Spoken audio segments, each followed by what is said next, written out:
Amante da sétima arte, seja muito bem-vindo ao JB Movies. Eu sou o Juan e hoje eu vou falar sobre Barry Lyndon, filme de 1975 dirigido pelo mestre Stanley Kubrick. Filme de época que aborda drama e aventura. E esse é um filme que aborda quase que à risca a famosa jornada do herói, que é um recurso narrativo muito utilizado para contar a história de evolução e desenvolver alguns personagens.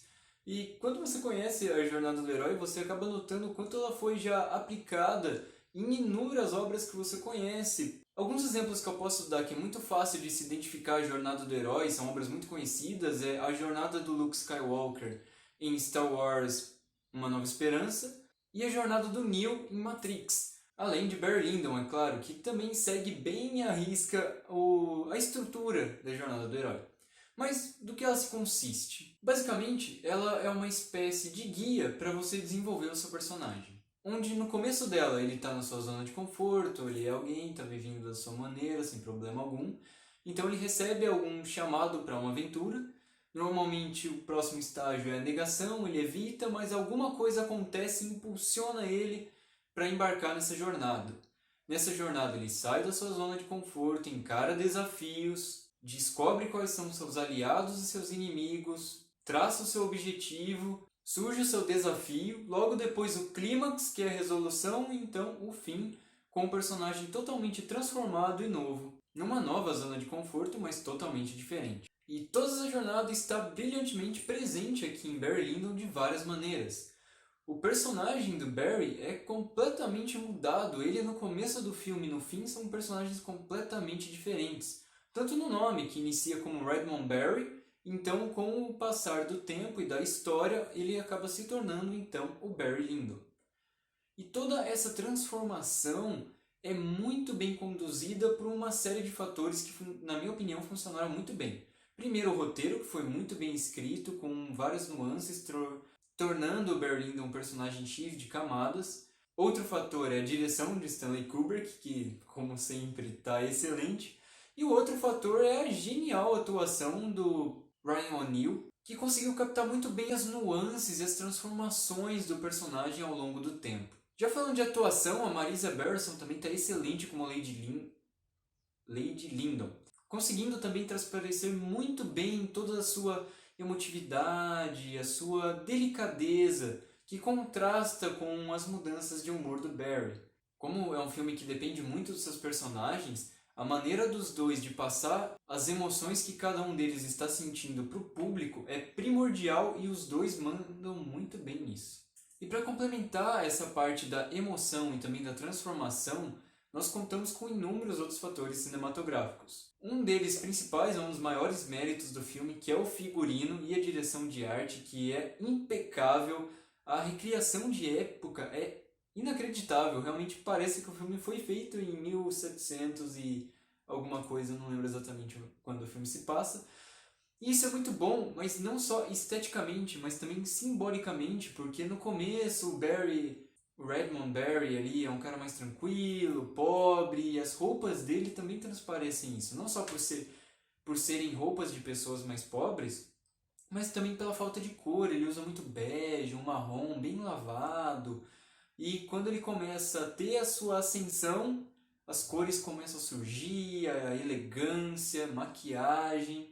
O trabalho de maquiagem também do filme é primoroso, não só do figurino. Isso vai só evoluindo, e quando ele chega na sua queda, que apesar de ser uma história de desenvolvimento de personagem, ela também aborda uma ascensão e queda, assim como o Touro Indomável.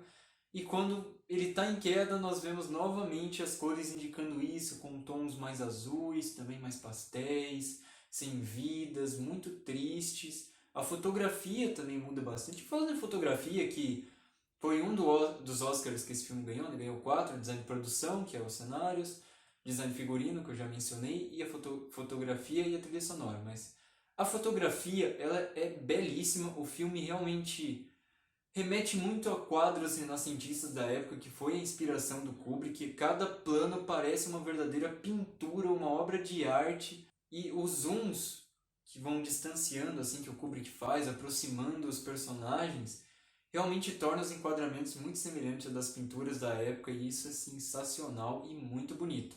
Não é à toa que foi reconhecido na maior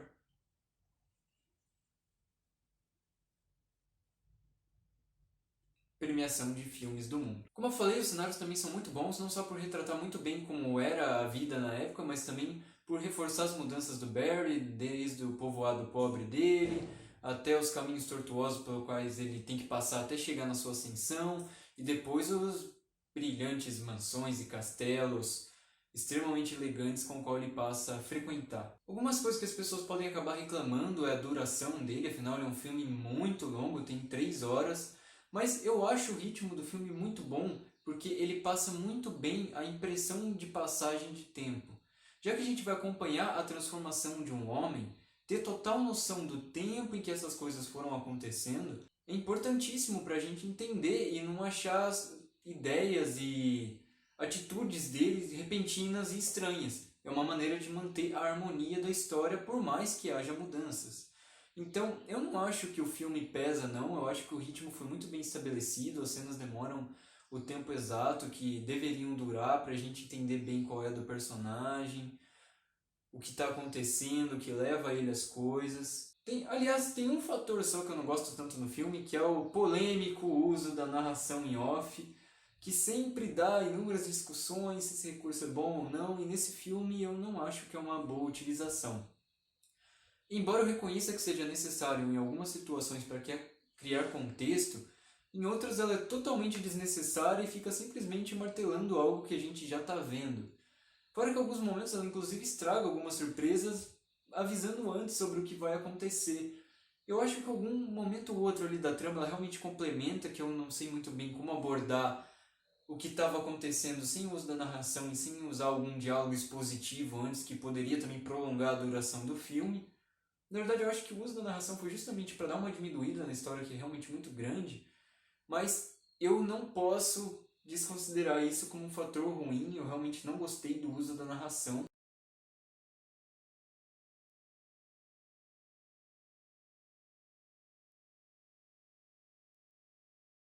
Mas não é um grande defeito, assim, em comparação com os outros méritos, figurino, trilha, que é sensacional, as atuações e história, e esse é um pequeno fator que não estraga o filme como um todo.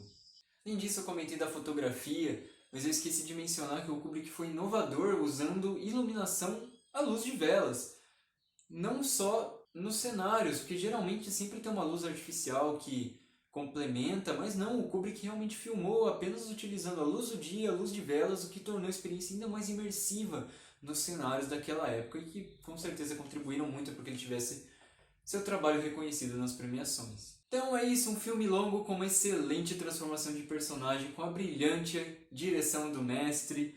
Fica a recomendação, caso você queira ver, caso você goste desses filmes mais antigos, que abordam um momento mais diferente e passado da humanidade. Muito bem feito, com uma história extremamente bem construída, com uma produção de mais alta qualidade. Então, isso é tudo, pessoal!